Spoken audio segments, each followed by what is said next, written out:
சிம்பிளான பாசிஷன் ரொம்ப சட்டம் உருவான ரொம்ப நம்ம சிம்பிளிஃபை பண்ண பிறகு கூட அப்படி இருக்கு என்ன அப்படின்னா ஒரு மசோதா சட்டமாவதற்கு முன்னால் அதை நீதிமன்ற பார்வைக்கு உட்படுத்த முடியுமா அதுதான் கேள்வி.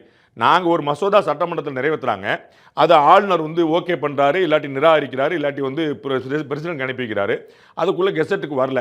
இந்த இடையில தொங்கிக்கிட்டு இருக்கும்போது முடிவெடுக்காமல் இருக்கும்போதே அந்த மசோதா மேலே ஒரு முடிவை, அந்த மசோதா சரி, அந்த மசோதா தப்பு, அந்த மசோதா வேணும், அந்த மசோதா திருத்தம் பண்ணுங்க அப்படின்னு நீதிமன்ற பார்வைக்குள்ளே கொண்டு வர முடியுமா? அதாவது மசோதா சட்டமாவதற்கு முன்னால் நீதிமன்றம் தலையிட முடியுமா? என்ன கேள்வியோட அர்த்தம் என்னன்னா, பில்லு அசம்பிளிலிருந்து கவர்னர்கிட்ட போயிடுச்சு, கவர்னர் கொடுத்தாரு கொடுக்கலங்கிற சண்டை ஓடிட்டு இருக்கு, அதுக்குள்ள நீதிமன்றம் தலையிட முடியுமாங்கிறதா கேள்வி. பதில் ரொம்ப எளிமையானது, நோ.